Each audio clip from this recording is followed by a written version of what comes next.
February 20th, 2003. West Warwick, Rhode Island. The Station Nightclub. Thursday night, rock band Great White is performing. The club is packed. 462 people inside. Official capacity 404. But nobody's checking tonight. 11:07 p.m. The band starts playing Desert Moon. Their tour manager flips a switch. Pyrotechnic fountains spark on both sides of the stage. Gerbs shooting sparks 15 feet into the air. The crowd cheers.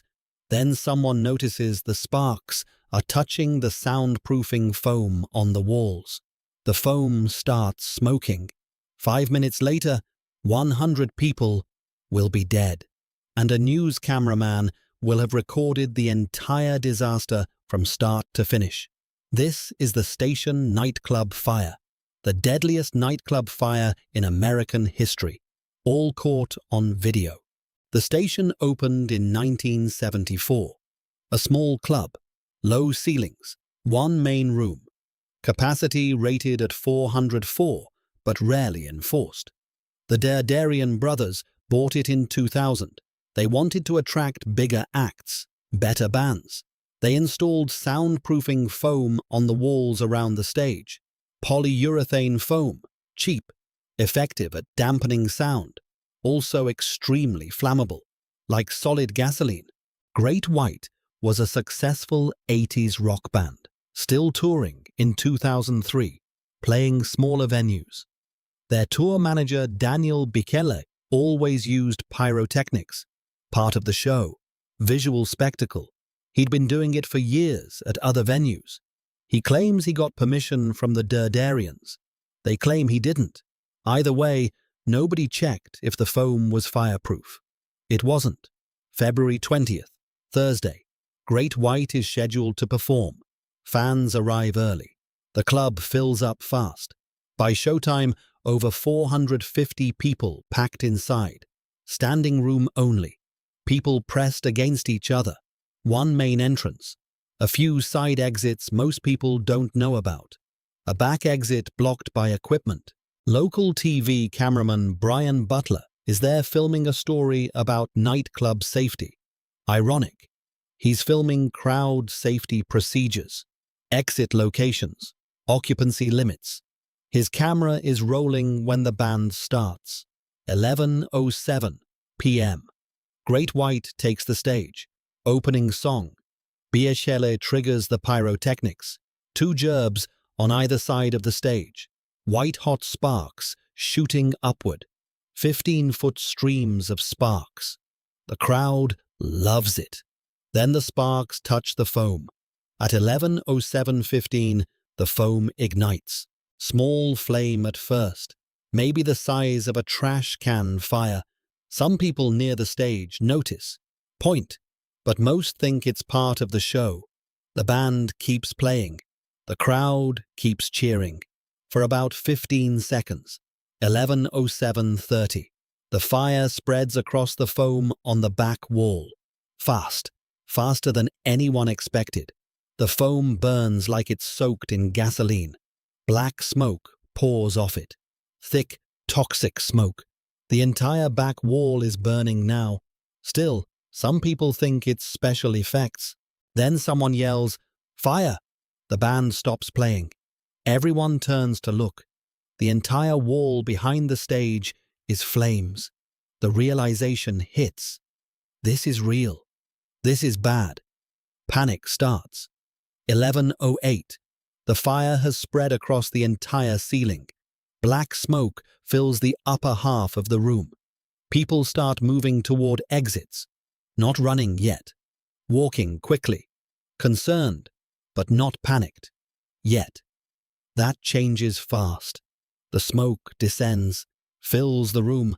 Suddenly you can't see, can't breathe. Now, everyone runs. The main entrance. The front door. Where everyone came in.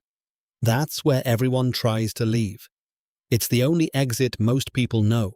400 people trying to fit through a narrow corridor and single door at once. The crowd compresses. People at the front are crushed against the walls by the pressure from behind. Cameraman Brian Butler is near the front.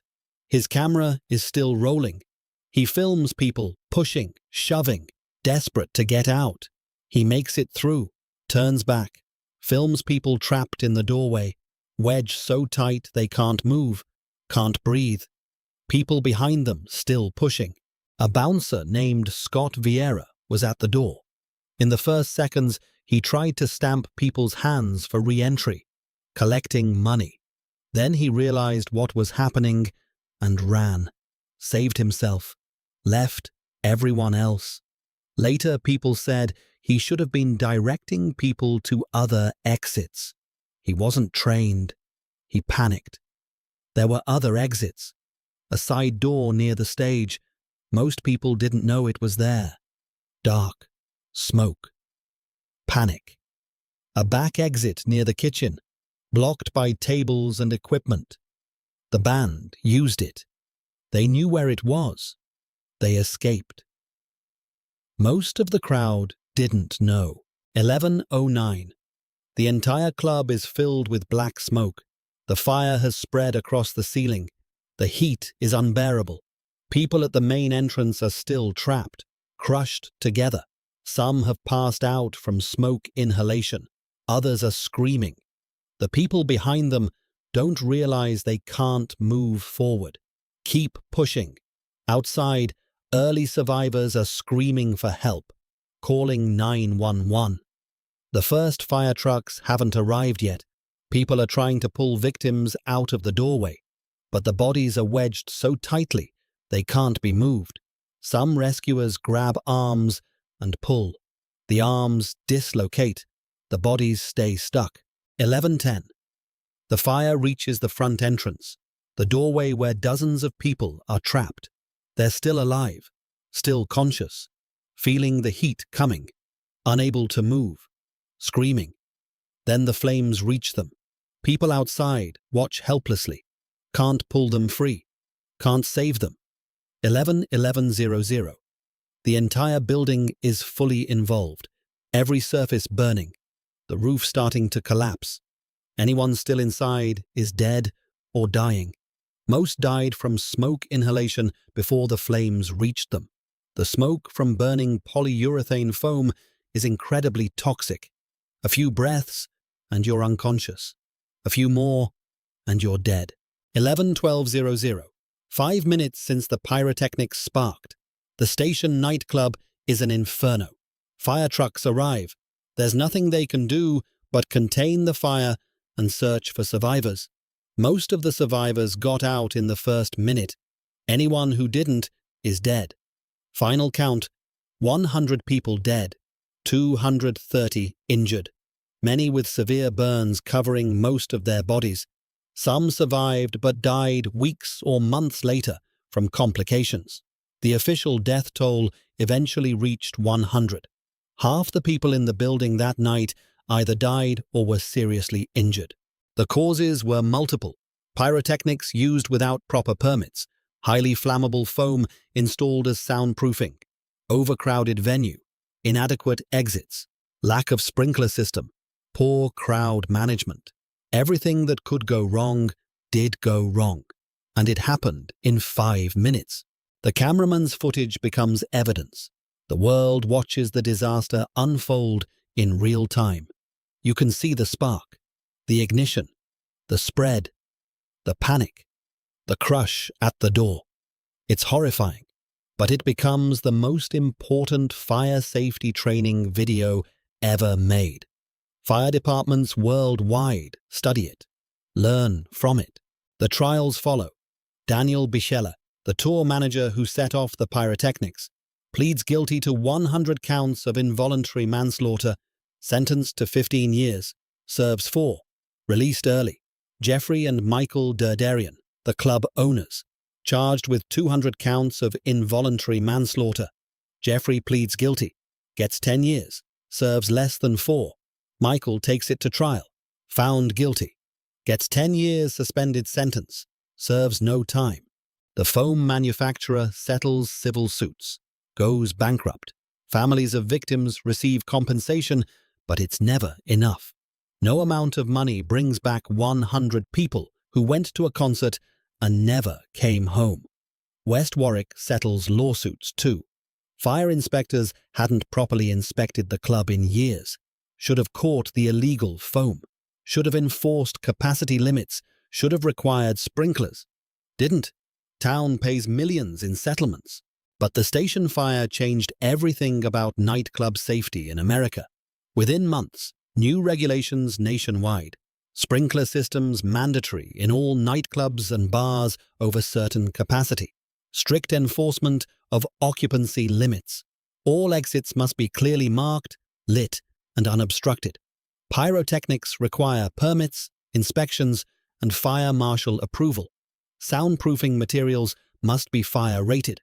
Every nightclub you've been to since 2003 is safer because of the station fire, the lit exit signs, the sprinklers, the clear paths to doors, the strict capacity enforcement, all paid for by 100 people who died in 5 minutes. Survivors live with the trauma.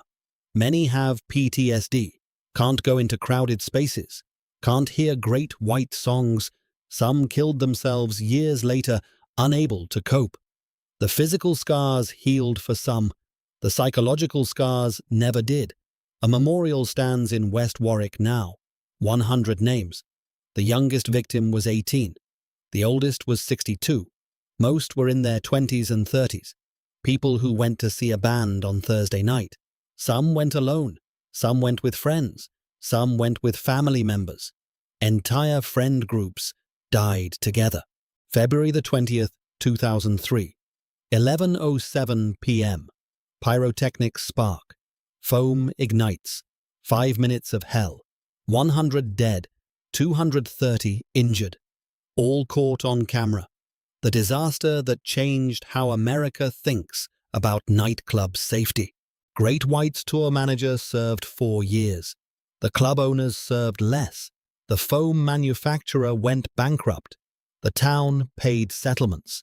But 100 people stayed dead. And everyone who survived carries the memory of those 5 minutes for the rest of their lives. This was the station nightclub fire. 5 minutes, 100 dead, the fastest, deadliest nightclub disaster in American history. Caught on video. And the reason every club you enter now has sprinklers, lit exits, and enforced capacity limits. Because 100 people died learning those lessons the hardest way possible.